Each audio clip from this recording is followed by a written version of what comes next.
संत और उनके 4 चेले। एक बार रहता था एक ज्ञानी पर आलसी संत। वह अपने 4 चेलों के साथ रहता था। संत ज्यादातर अपना समय ध्यान में बिताते थे। हर रोज अपने चेलों को शास्त्रों के बारे में सिखाते और पढ़ाते थे।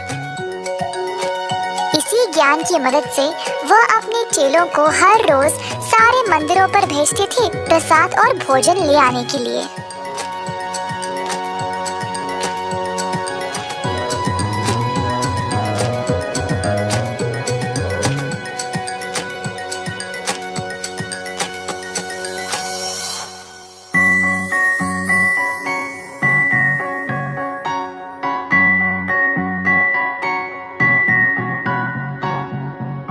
कुछ दिन बीत गए और एक दिन जब चेले प्रसाद लेने मंदिर गए तब एक ने बोला, भैया जी, मुझे अभी ये लड्डू खाने का मन कर रहा है।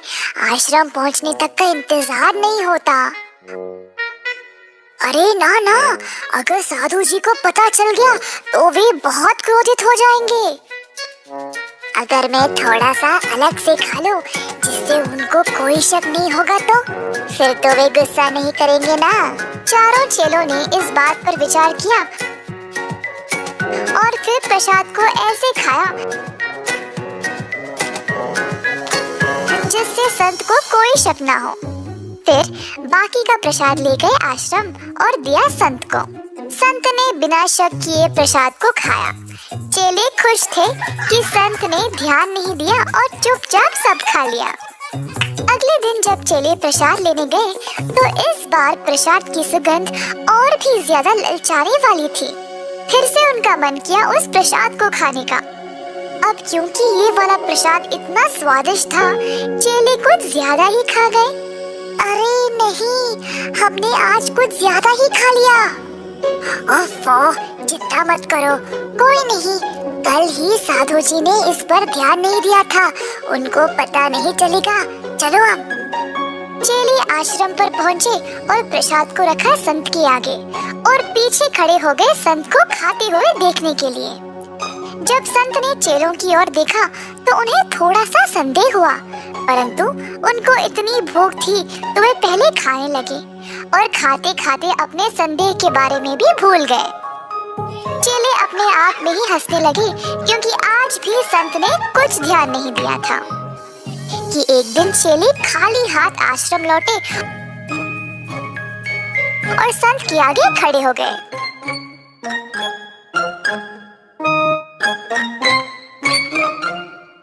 हाँ, इसीलिए हमें प्रसाद नहीं मिला। संत ने अपने चेलों के चेहरों को ध्यान से जांचा और देखा कि एक के मुंह के पास खाने का छोटा सा टुकड़ा था। अच्छा, फिर तुम्हारे मुंह पे क्या लगा है? हाँ, मुझे नहीं पता, शायद कुछ कचरा लग गया होगा। संत ने दूसरे वाले की ओर देखा और बोला, अच्छा, तुम्हारा क्या है फिर? तुम्हारे उंगलियों के इर्द गिर्द मक्खियाँ क्यों घूम रही है?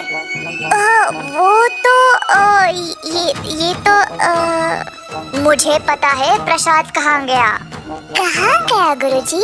लगता है तुम सबके मुंह और उंगलियों ने प्रसाद खाए हैं। और ये ही नहीं, वो दो पीछे जो खड़े हैं, तुम दोनों के वस्त्रों पे तो खाने के निशान भी है। लगता है तुम्हारे कपड़ों को भी भूख थी ना। अब मुझे समझ आया कि रोज प्रसाद की मात्रा कम क्यों होती जा रही थी। और अब अंत में तुम लोग तो खाली हाथ आए हो। अपनी बुद्धि का उपयोग कोई अच्छे काम के लिए क्यों नहीं करते? नहीं नहीं गुरुजी, हमने ऐसा कुछ नहीं किया।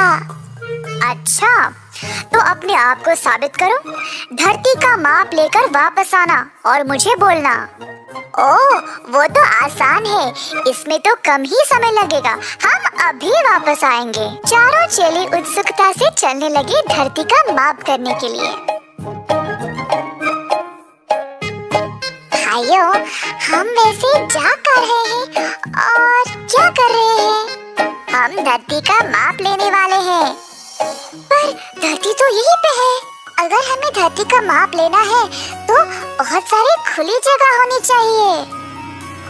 चारों ने माना और खुली जगह की खोज में निकल पड़े। अंत में उनको एक खुला मैदान मिला और फिर एक चेला जमीन को अपने हथेली से मापने लगा, दूसरा वाला जमीन को एक धागे से मापने लगा और तीसरा अपने कदमों से। चारों ने अपने अपने तरीकों से जमीन को मापने की कोशिश की, परंतु जमीन कहीं पे खत्म ही नहीं हुई। अंत में सबको ये एहसास हुआ कि धरती तो गोल है और इसको मापने का कोई तरीका नहीं है। हैरान परेशान होकर अपने संत के पास वापस चले गए। उनसे सवाल करने लगे कि उन्होंने उनको ऐसी परिस्थिति में क्यों डाला। हाँ मेरे चेलो, जब मैंने तुम्हें धरती को मापने के लिए कहा, तुम लोगों ने एक पल के लिए भी नहीं सोचा कि ये कैसे किया जाए। तुम लोग सोच क्या रहे थे जब मैंने तुमसे ये पूछा? क्या ये कार्य मुमकिन भी था? तुम लोगों ने बस अंधों की तरह बात को सुना और निकल पड़े और आधा दिन रद्दी करके गुस्से से आके मुझसे ही सवाल कर रहे हो। साहस किसी काम का नहीं है अगर तुम अपना दिमाग और सही समझ का उपयोग ही नहीं करोगे। बुद्धिमान बनो, नहीं तो इसी तरह जीवन भर बेवकूफ ही रह जाओगे। इस कहानी से हम ये सीखते हैं कि लोग तो झूठे हो सकते हैं पर उनकी करनी नहीं।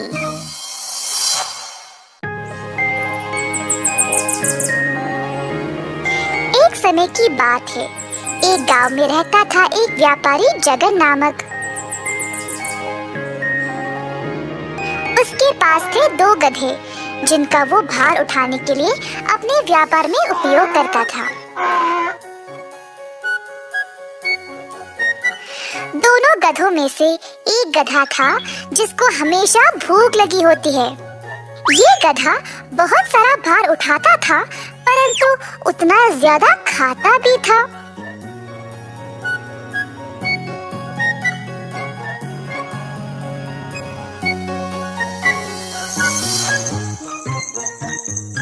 शाम को इस गधे को बहुत कुछ खिलाना पड़ता था, नहीं तो गधा चुप नहीं रहता।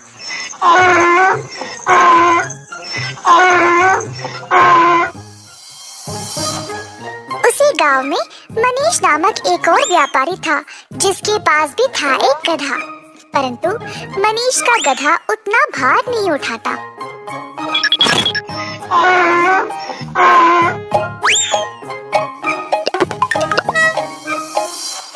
एक दिन दोनों व्यापारी एक पेड़ के पास एक दूसरे से टकरा गए।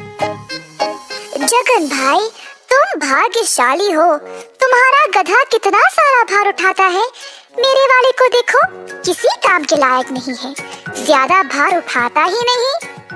अरे मनीष भाई, हाँ ये बहुत भार उठाता है परंतु इसको हमेशा भूख लगी रहती है। मेरे आधे से ज्यादा पैसे इसके खाने पीने में ही जाता है। दोनों ने कुछ समय तक बातचीत की और फिर अपने अपने रास्ते चले गए।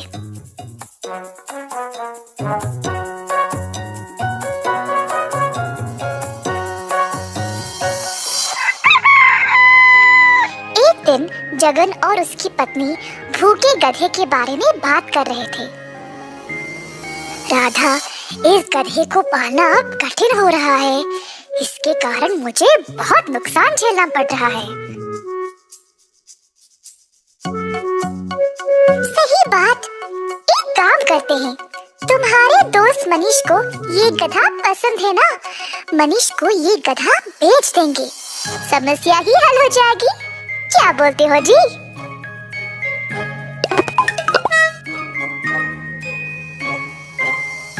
जगन अपना गधा मनीष के पास ले गया। मेरे दोस्त, तुम हमेशा परेशान रहते हो ना कि तुम्हारा गधा काम नहीं करता है, मैं तुम्हारी सहायता करूंगा। मेरे पास एक और गधा है, तुम इसको ले लो। ये वही भूखा गधा है ना? अगर ऐसा है तो मैं इसकी देखभाल नहीं कर सकता।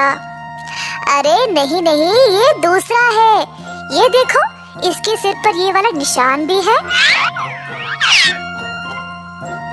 मनीष ने पूरी तरह गधे को जांचा और फिर जगन को गधे के पैसे दे दिए। अगले दिन मनीष ने अपने नए गधे पर भार चढ़ाया और चलने को कहा, परंतु ये गधा थोड़ा सा भी नहीं हिला। मनीष ने उसको पीछे से ढकेलने की कोशिश की। बहुत समय तक प्रयत्न किया पर गधा हिला ही नहीं। बस गधा चिड़चिड़ा होकर मनीष को लाते मारे। ओफो, ये गधा सुनता ही नहीं। लगता है जगन ने मुझसे झूठ कहकर वो भूखे गधे को बेच दिया है। मनीष को शक हुआ और उसने गधे के सिर पर उस निशान को छुआ। हाथ लगाते ही निशान पूरा मिट गया। हाँ, जगन ने मुझे धोखा दिया है। मुझे पता है अब इससे काम कैसे कराऊं। मनीष ने एक मकाई भुट्टा लिया और उसे एक छड़ी से बांध दिया। अब छड़ी को गधे के पीठ से बांध दिया, जिससे मकाई भुट्टा गधे के मुंह के सामने लटकने लगा। गधे ने मकाई देखा और उसको खाने की कोशिश में आगे चलने लगा। इसी तरह गधा खाने की कोशिश में आगे चलता रहा, भार पीठ पे लिए।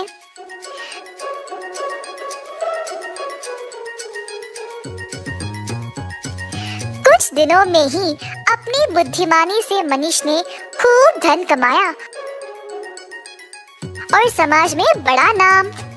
जब जगन ने मनीष को देखा तो वह उससे ईर्ष्या करने लगा और खुद से खफा था कि ये विचार उसने पहले क्यों नहीं सोचा। बंदर मामा। एक दिन बंदर मामा गहरी नींद में सोया था जब एक मीठी सुगंध ने उसे जगाया।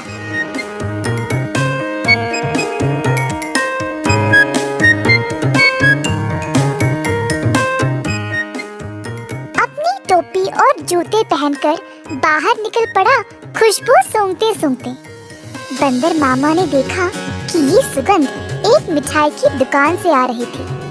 अंदर गया तो उसने कई प्रकार की मिठाइयों को देखा। एक लड्डू को देखकर बंदर के मुंह में पानी आ गया। जैसे ही बंदर लड्डू को उठाने गया, दुकान की मालकिन भालू ने बंदर का हाथ पकड़ के रोक दिया। बंदर भालू की ओर देखकर डर गया, तुरंत पीछे मुड़कर रोते रोते घर वापस भाग गया। टोपी और जूते को निकाल फेंक के निराश बैठा रहा कि मिठाई खाने को नहीं मिली। भालू काफी आलसी थी। जब उसने देखा कि बंदर उसकी मिठाइयों की सुगंध को सूंघ कर आया, उसके दिमाग में एक विचार आया। भालू अपनी दुकान में मिठाई संवारने के लिए बहुत आलसी थी, तो उसने सोचा कि वह सारे जानवरों को मिठाई की सुगंध से आकर्षित करके उन सब से सारा काम करवाएगी। अगले दिन भालू जानबूझ के मिठाई हाथ में लिए सड़क पर चलने लगी। मिठाइयों की सुगंध से सब जानवरों को आकर्षित करे, यही थी उसकी योजना।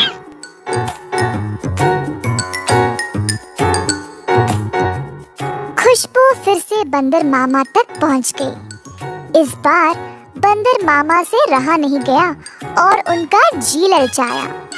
वह किसी भी हालत में मिठाई खाना चाहता था। बंदर मामा चुपके से दुकान के बाजू वाले पेड़ पर लटकने लगा। जब भालू देख नहीं रही थी, तब बंदर मामा ने लड्डू उठाया और झट से मुंह में डाला, परंतु लड्डू गरम गरम था और बंदर मामा का मुंह ही जल गया। बंदर मामा को बहुत गुस्सा था, जल्दी घर भागा और पानी पी लिया। फिर से अपनी टोपी और जूते निकाल फेंक के रोने लगा। एक छोटा चूहा खिड़की से अंदर आकर बंदर मामा से पूछा कि हुआ क्या। बंदर ने सारी घटना चूहे को सुनाई। चूहे ने बोला कि उसके साथ भी ऐसा ही कुछ हुआ था। हमारे साथ भी कुछ ऐसा ही हुआ था। हमें भी वो मिठाई चखनी है। मेरे पास एक योजना है, लेकिन कुछ दोस्तों की मदद की आवश्यकता होगी। चूहा जल्दी से गया और कुछ दोस्तों को लेकर बंदर मामा के घर वापस आया। चूहे की योजना के अनुसार सारे जानवर दुकान के खुलने से पहले ही वहां पहुंच गए। दुकान के पीछे के रास्ते से एक सुराख बनाया और अंदर घुस गए।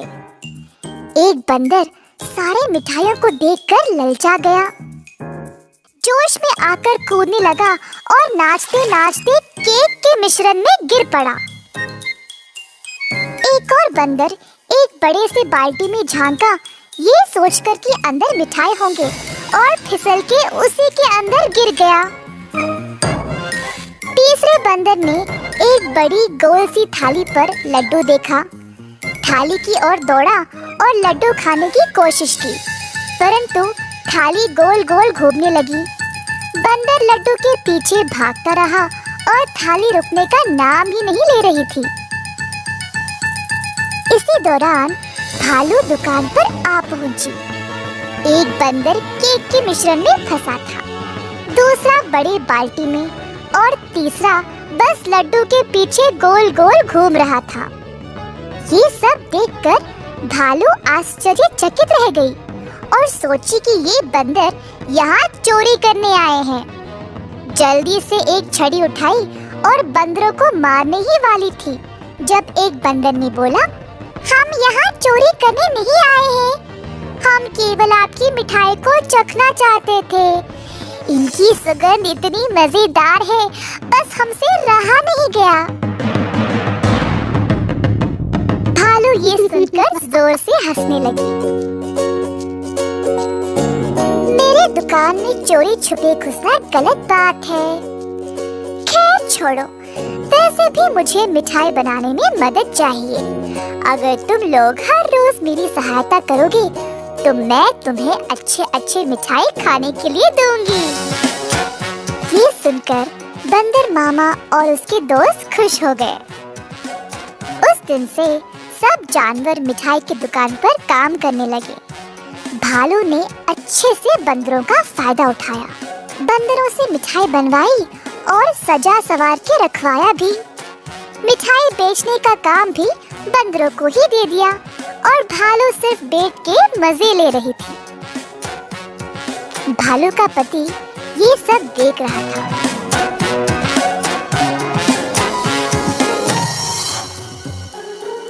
तुम तो रोज इतना काम करती हो, परंतु आज आराम से बैठकर मिठाई खा रही हो। दुकान भी बंदरों से भरा पड़ा है, ये क्या हो रहा है यहाँ पे? बंदरों ने मेरा काम आसान कर दिया है।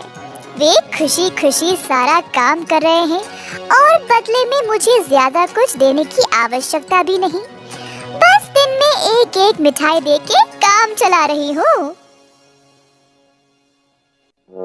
बंदर मामा कोने में इन दोनों की बातें सुन रहा था और ये सब जानकर उसे बुरा लगा। बंदर को एहसास हुआ कि भालू उसका और उसके दोस्तों का इस्तेमाल कर रही थी। बंदर मामा आगे आया और बोला, भालू जी, हमें आपकी मिठाई बहुत ही ज्यादा पसंद है, परंतु आप हमारी इस कमजोरी का फायदा नहीं उठा सकती। ऐसे स्वार्थी बनके किसी को इस्तेमाल करना गलत बात है। आपको दिखता नहीं हम सब यहाँ कितना मेहनत कर रहे हैं। अंत में भालू को अपनी गलती का एहसास हुआ और सुधार लाना चाहा। उस दिन से भालू और उसका पति दोनों दुकान पर जाकर बंदरों का हाथ बटाने लगे और सही पगार भी देने लगे। बंदर मामा खुश था कि भालू ने उसकी बात मानी और अपने व्यवहार को बदल डाला।